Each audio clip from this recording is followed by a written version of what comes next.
maybe in the 5th, 6th inning. I think Wisconsin Rapids fans, they stay around till the end of the game, and they're, like John said, they're always in it. They're right on top of you. If you're down, 10-2 or something late in the game, it could be the 8th inning, they're still into it. They're still getting fired up for a little rally going on, and I think that's really special. Yeah, hopefully not, but. Yeah, that's definitely what you see. And going back to yesterday again, obviously the 4 minutes or the 4 runs there in that first inning, and you could kind of feel, even in Rapids, the air sucked just a little bit out of the stadium. That'll happen anytime. But then as the game went on, they scored a couple runs, and late in the game, the fans, they didn't leave. They didn't just give up. They stayed there, and they were still cheering. What has been the best aspect of Wisconsin Rapids for you in your first year? But, I mean, obviously the fans and the atmosphere. That's the best part, and you know, and we're going to keep working to make these, you know, that's what when we go to the park every day for me is you know, for all the fans that are, you know, great and in the stands and stuff, I want to make them proud and I want to make them happy, and that's my duty, and as a player it's for them to get better, and if they could do those things, it's nothing better than walking off the field, you know, clapping hands on the mound and walking off and having the whole stands stand up and clap for you. So that should be your drive every day, and you know, we're going to keep working, and hopefully that happens a little more often here soon. And some of the biggest fans and most involved fans in any summer league program will be these host families that we'll definitely talk about with John Fanta. He works with that. He sets those up. And host families bring players in, and they basically open up their house. They talked about that a little bit. They provide them with meals. They provide them a place to sleep. And basically, that's how they make it through the summer. So, John, we've had great host families year 1, year 2. People signed up to come back and do it again. What is that process like, and how has that been for you as far as your main community response? That's how you can really gauge how a community feels if people are willing to bring these players into their home. Right, we've got a tremendous group of host families. The support's been great. They're basically the backbone of our organization. Without the host families, the players don't have a place to stay, and they really can't make this summer the experience that we want it to be and they want it to be.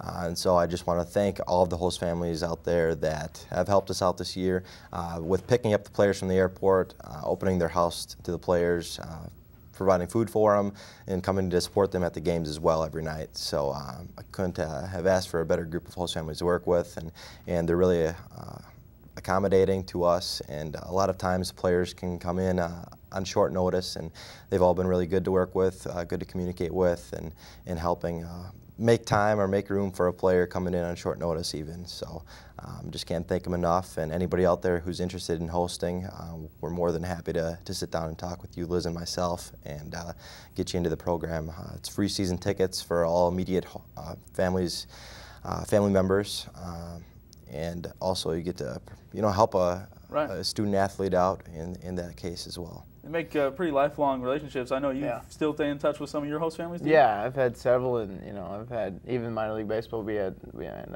you know, when I was in Ogden, I had a host family, which the guy I still keep in touch with, which was great, and it's just really nice for them to open their home to a kid that obviously you don't know, but it really does as a player, it really helps you out a lot, and you know, you couldn't really do it without them, and you know, it makes it easier on the coach too, not having to worry about, you know, who's taking care of these kids, where they at, and you know, it helps every single day when they, you know, when they come to the park, they've been, you know, fed and those kind of things at home.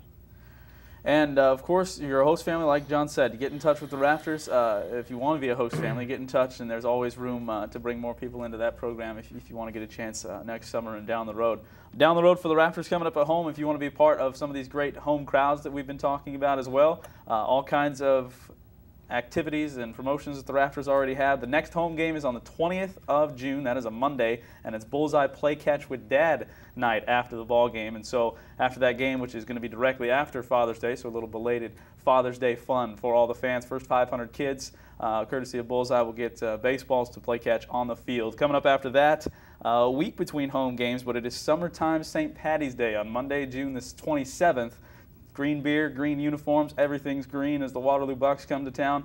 Very next day as well, always a big day at Whitterfield, Bacon Appreciation Night. All those games, 7:05 starts, so Monday the 20th, Monday the 27th, and Monday the 28th for all of those ball games. Tickets, information, all online at raftersbaseball.com, and also you can call the ticket office at 715-424-5400 to get involved and be a part of that fan experience at Whitterfield. If you haven't gotten to get out there yet, but the crowds have been pretty impressive so far over the first home games that we've had. But of course, we'd love to have you out there all summer long. And a little bit more of the Northwoods League experience for fans that might not get to see all the ballparks, just in general. We'll start with you, John Fanta. You've seen, like you said, all the parks in the South. Is there anything, what would be your close second to Whitterfield? Because obviously nothing can top that. I might be a little biased, but working lacrosse for 2 years on a Friday, Saturday night with 32 to 3,500 fans, that's pretty exciting. And the fans there get into it. I still think Wisconsin Rapids fans stay the longest and are into the game most, but I'd really love that fan experience. They're into it in lacrosse and they know what's going on. Madison, the crowds are, self-explanatory. 6,000 crowds is really far and above any other crowd that is in summer collegiate baseball, and there's a lot of other good parks. Carson Park in Eau Claire, Riverfront in Waterloo. I haven't been to Battle Creek yet, but hoping to get there this summer. It's very big. I would definitely give it that. It's a big park. It's one of the newer parks because it was a minor league park back in the 90s, so it's a little bigger, a little newer. And we'll see how they do this year. They're not competing with a couple of other minor league teams to see how the crowds go, but we'll judge that one after we get there. And for you, John Martin, you've seen now all the teams in the South Division. What's been the most exciting team to face so far, and probably maybe the best team that you've faced so far early on? Exciting team to face. I don't know if there's an exciting team to face. What I tell our guys right now, I'm not really worried about who we play right now. I'm about to take care of ourselves. But, I have to have a little bias because I obviously say that Madison's probably one of the, other than Wisconsin Rapids, that's probably one of the best places to play. But also it's because it's the biggest city to play into, right. So that's one of the reasons why they have so many fans. But I don't think baseball-wise there's anyone better than being at Whitterfield and our fans.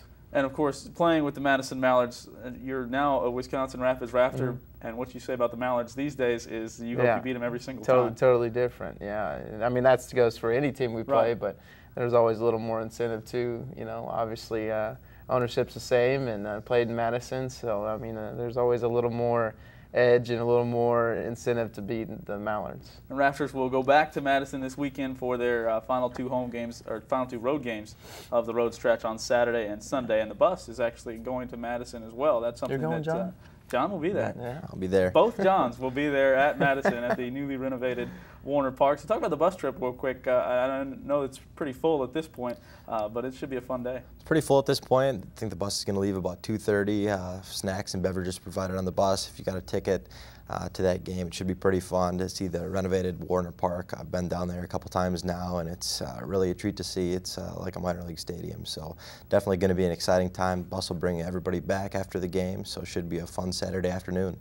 A real live bus trip to go see some Rafters and Mallards action, and that will always be a good game as the Rafters try and get a couple W's at Warner Park. Anything, final thoughts for you guys to give the people of Rapids talking about Rafters baseball? Just like to thank all the fans for coming out so far and look forward to seeing them the rest of the season. Let's keep the crowds going. Yeah. I'm just really appreciative to be here and being in Warner Park, and I don't know if you know Brad Douthit. Right. We had a little. I had to put this in there for him. I told him I'd put this in there for him. We had a little Bassmasters Classic the other day, and he was required to bring a 2-pound fish to get a reward, and he only brought a 1.5-pound fish. We had a presentation in the locker room, and he needs to come back with a better fish next time, 2 pounds and over. And he says he fishes all the time, and he went yesterday and didn't catch one fish, and so just someone out there that knows how to catch some fish. Can you please help Brad out? Because he's here this summer and he needs some help up here in Wisconsin to learn how to fish, and everybody up here knows how to fish and hunt. So someone help him out, please. Brad Douthit, number 7. Look for him at the next Rafters home game and give him all of your best fishing tips so he can maybe find the respect of his coaching staff and the rest of his players, bringing home the best size bass that he can. Once again, Rafters are coming back home at the start of next week for one game against the Woodchucks, and then it'll be a week between home games again, the 27th, one more coming up then that week on Solaris night. 22nd. But then coming up on the 27th and 28th, back-to-back nights at Whitterfield, and it's going to be more fun at Whitterfield when the Rafters come back. All the information online, raftersbaseball.com. and 715-424-5400. Also, you can follow the Rafters on the road as well. WFHR carries the game, northwoodsleague.tv, every stadium in the league, 4-camera setup, and you can keep an eye on the Rafters as well. Follow them on Facebook, Twitter. The Rafters are all over the place, in town, online, everywhere you might want to find them. You can find Rafters Baseball. Guys, it's been great chatting with you today on the Rafters Chat, and I appreciate you coming out, and we'll see everybody else next week.